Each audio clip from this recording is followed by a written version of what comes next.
የመጨረሻው ዝግጅት መረጃ ሾልኮ ወጣ። ህወሓት ዝግጅቱን ማጠናቀቁን አርሶ አደሮች አጋለጡ። አስክሬንና ቁስለኛ የሚያነሳ ኃይል ተደራጅቷል። አርሚ 7 አከርካሪውን ሰብረነዋል። ጦሩ ከሱዳን ጉዳት ሰማ። የህወሓት ታጣቂዎች ላይ ከባድ ጉዳት ማድረሱን አርኤስኤፍ አስታወቀ። ትራምፕ ተጨነቁ። የመጨረሻ ልጃቸው በኢራን ጥቃት ራዳር ውስጥ ገባ። ተጨማሪ የጦር መርከብ ወደ መካከለኛው ምስራቅ እንዲሄድ ታዘዘ። ሰላም ውድ የሁሉ ዴይሊ ቤተሰቦች እንደምን አላችሁ? ቻናሉን ሰብስክራይብ፣ ላይክ እና ሼር እያደረጋችሁ ከኛ ጋር እስከ ፍጻሜ አብራችሁን ስትቆዩ እነዚህና ለሳቱ መደመጥ ያለባቸው ትኩስ መረጃዎችን ታደምጣላችሁ። አብራችሁን ቆዩ እያለን ወደ ዝርዝሮቹ ተሻገርን። በህወሓት በኩል የመጨረሻ ነው የተባለ የጦርነት ዝግጅት መጠናቀቁ የሚገልጹ ጥብቅ ወታደራዊ መረጃዎች ሾልከው ወጥተዋል። አፈትላኪ መረጃዎች የተሰሙት ከራያ ግንባር ሲሆን መረጃዎችን ያሾለኩት ደግሞ በህወሓት ታጣቂዎች ከፍተኛ ጫና ውስጥ የሚገኙ የአካባቢው ገበሬዎች ናቸው። በዚሁ የመጨረሻ ወታደራዊ ዝግጅት ዙሪያ የህወሓቱ ከፍተኛ ባለስልጣን ማብራሪያ ሰጥተውበታል። ህወሓት የመጨረሻ ነው ያለውን ወታደራዊ ዝግጅት ማጠናቀቁን የገለጹት ምንጮቹ ዝግጅቱ በጦርነት ላይ የሚሞቱና የሚቆስሉ ኃይሎችን የሚያነሳ ቡድን ተዘጋጅቶ ወደ ተለያዩ ግንባሮች መላኩን የገለጹት ምንጮች ይህም ጦርነቱ በሚቀጥሉት ቀናት ውስጥ በይፋ ሊጀመር እንደሚችል አመላካች እንደሆነ አክለው ገልጸዋል።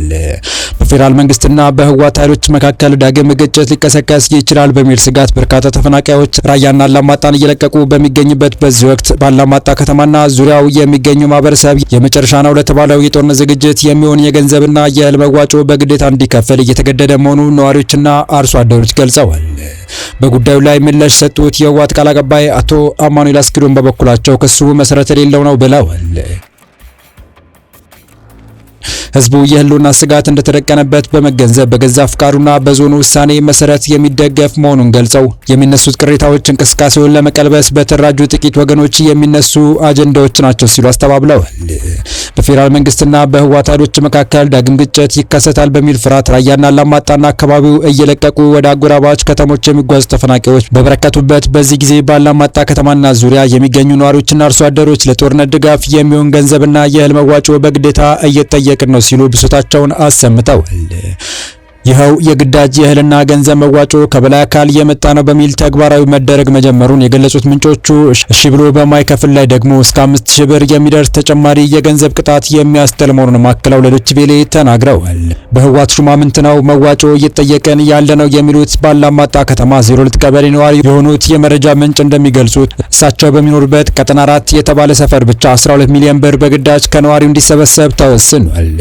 አርሶ አደሮቹ በአሁኑ ሰዓት የሚበላው አጥተው ከባድ ችግር ላይ ነው፣ ከየት አምጥተን እንከፍላለን በሚል የገንዘብ ማሰባሰብ እቅዱ ተግባራዊ እንዳይሆን ቢጠይቁም ከበላይ አካል ተወስኖ እየመጣ ነው፣ ምንም ልናደርግ አንችልም እንደተባሉና ማድረግ የምትችሉትን በውሳኔው መሰረት ከ10 እስከ 15 ኪሎ ግራም ማሽላና ጤፍ በነፍስ ወከፍ ይዛችሁ ትቀርባላችሁ የሚል ምላሽ እንደተሰጣቸው ተናግረዋል። በተጨማሪም በዚሁ የገንዘብና እህል ማሰባሰብ ፕሮግራም ላይ ተጠርቶ ለቀረ ግለሰብ 5000 ብር ቅጣት እንጥላለን ሲሉ ማስፈራርተዋቸዋል።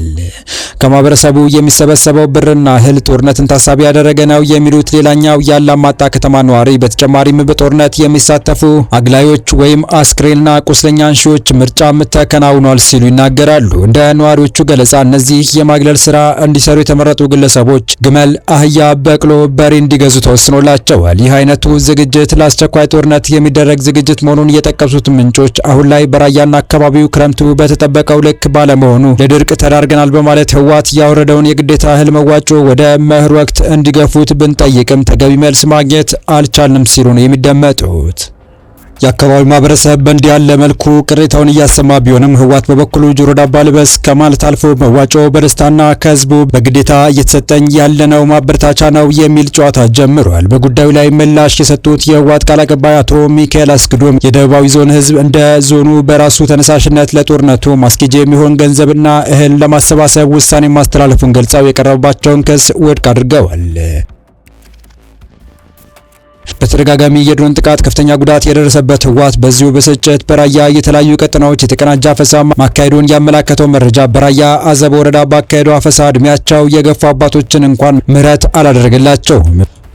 ይህ በእንዲህ እንዳለ በሱዳን ካርቡራን ጎን ተሰልፎ እየተዋጋ ያለው የህወሓት ሰራዊት ከፍተኛ ጉዳት እንደደረሰበት ተሰምቷል። በጀነራል ሄሚቲ የሚመራው ፈጥኖ ድራሽ ኃይሉ የትግራይ ተወላጆች በሰሞኑ ውጊያ ከፍተኛ ጉዳት ደርሶባቸዋል ሲል አስታውቋል።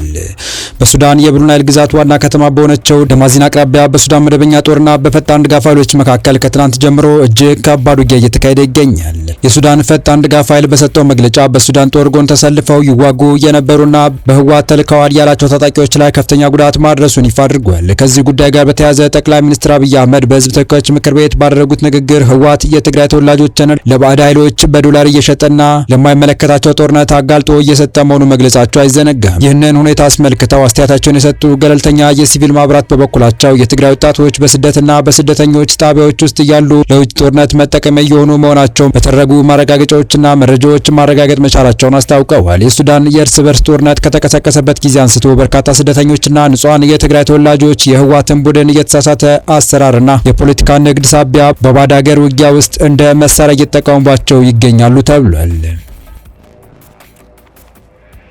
በቀጣይ መረጃ የትራምፕን የመጨረሻ ልጅ ህይወት የሚያሰጋ ቪዲዮ በኢራን ሚዲያ መውጣቱ አሜሪካ አረጋገጠች። የባሮን ትራምፕን ህይወት የሚያሰጋ ቪዲዮ በኢራን መገናኛ ብዙሃን መተላለፉን የአሜሪካ ደህንነት መስሪያ ቤት አስታወቀ። የፕሬዝዳንት ዶናልድ ትራምፕ የመጨረሻ ልጅ የሆነውን ባሮን ትራምፕን ህይወት የሚያሰጋ የሚመስል ቪዲዮ የኢራን መንግስት በሚቆጣጠረው መገናኛ ብዙሃን መተላለፉን እንደሚያውቅ አረጋግጧል። አገልግሎቱ ይህን ያሳወቀው ኢራን የባሮንን እንቅስቃሴ እየተከታተለች እንደሆነና በእርሱ ላይ ለሚወሰድ እርምጃ ድጋፍ ለሚያደርግ አካል የ10 ሚሊዮን ዶላር የገንዘብ ሽልማት መቅረቡን የሚገልጽ ቪዲዮ በኢራኑ መገናኛ ብዙሃን መለቀቁን ተከትሎ ነው። የአሜሪካ ደህንነት መስሪያ ቤት ስለ ቪዲዮው ያውቃል። በእኛ ጥበቃ ለሚደረግላቸው ሰዎች ስጋት ሊሆን ይችላል ተብሎ የሚታሰብን ማንኛውም ነገር ይመረምራል ሲሉ የአገልግሎቱ ቃል አቀባይ ኔቴሪንግ በሰጡት መግለጫ ተናግረዋል። አያይዘውም ለአሰራር ደህንነት ሲባል ከጥበቃ ስራ ጋር የተያዙ የመረጃ ጉዳዮችን አናብራራም ብለዋል። አሜሪካ የኢራኑን መንፈሳዊ መሪ አያቶላህ አሊ ኻሜኒን ከገደለች ወዲህ የኢራን መገናኛ ብዙሃን ፕሬዝዳንቱንና የቤተሰባቸውን አባላት የሚያሰጉ ይዘቶችን በተደጋጋሚ አሰራጭተዋል። ኻሜኒ የተገደሉት አሜሪካና እስራኤል በኢራን ላይ በጋራ የከፈቱት ጦርነት መጀመሪያ ላይ ነው። የአሜሪካ ሚኒስትራዊ አገልግሎት በባሮን ትራምፕ ላይ በኢራን ሚዲያ ስለተላለፈው ስጋት እንደሚያውቅ ሲኤንኤን ቀደም ሲል ዘግቦ ነበር። ይህ በእንዲህ እንዳለ አሜሪካ ተጨማሪ ጦር መርከብ ወደ መካከለኛው ምስራቅ ልታሰማራ ነው። ከኢራን ጋር ፍጥጫ ውስጥ የምትገኘው አሜሪካ 5000 የሰራዊት አባላትን የሚይዘውን ግዙፉን የባህር ኃይል አውሮፕላን ተሸካሚ መርከብ ዩኤስኤስ ቴዎዶር ሩዝቬልትን በተጨማሪነት ወደ መካከለኛው ምስራቅ ልታሰማራ ነው። የአሜሪካ ባለስልጣናት እንዳስታወቁት ግዙፉ የጦር መርከብ በሚቀጥሉት ሳምንታት ወደ አካባቢው የሚያቀና ሲሆን ቢያንስ ለ7 ወራት መካከለኛው ምስራቅ ውስጥ ተሰማርቶ ይቆያል። ለወራት በዘለቀው ከኢራን ጋር በሚካሄደው ጦርነት ጫና ውስጥ የገባውና ዓለም አቀፍ ተልዕኮ ያለበት የአሜሪካ ባህር ኃይል በፋርስ ባህረ ሰላጤ ተሰማርተው ከነበሩ አባላቱ ጋር በተያያዘ ባለፉት ሳምንታት ትችቶች ሲቀርቡበት ነበር። በመካከለኛው ምስራቅ ከተቀመጠለት የጊዜ ገደብ በላይ 250 ቀናት የቆዩት የዩኤስኤስ አብርሃም ሊንከን የጦር መርከብ አባላት ጉዳይ በአሜሪካ ባለስልጣናት ላይ ወቀሳ አስከትሏል። የተራዘመው የባህር ኃይል አባላቱ ስምሪት በአእምሮ ጤናቸው ላይ ችግር መፍጠሩ እንዲሁም የአቅርቦት እጥረት አጋጥሞት እንደነበረ ተገልጿል። በዚህ የተነሳም ራስን የማጥፋት ሙከራ እንደነበረ ተዘግቧል። ይህንም ተከትሎ ዩኤስኤስ ጆርጅ ዋሽንግተን የተባለ የጦር መርከብ የሊንከንን ቦታ ተክቶ በባህረ ሰላጤው ተሰማርቷል። የተወደዳችሁ የቻናላችን ቤተሰቦች ለአሁኑ ለእናንተ ይመጥናሉ ብታደምጧቸው ታተርፉባችኋላችሁ ብለን የመረጥንላችሁ ዕለታዊ መረጃዎቻችን እስካሁን ያደመጣችኋቸው ነበሩ። በተመሳሳይ ሀገራዊና ቀጠናዊ ጉዳዮች እንዲሁም ዓለም አቀፋዊ ጂኦፖለቲካ፣ ወታደራዊና አነጋጋሪ ክስተቶችን ለበለጠ ተከታትለን በትኩስ ይዘን እንደምንቀርብ እያሳወቅን የቻናሉ ቤተሰብ ካልናችሁ ሰብስክራይብ፣ ቪዲዮ ላይክ እና ሼር በማድረግ ተደራሽነታችን ታሰፉ ዘንድ አክብሮታዊ ግብዣችን ነው። አበቃን። ሰናይ ጊዜን ተመኘን።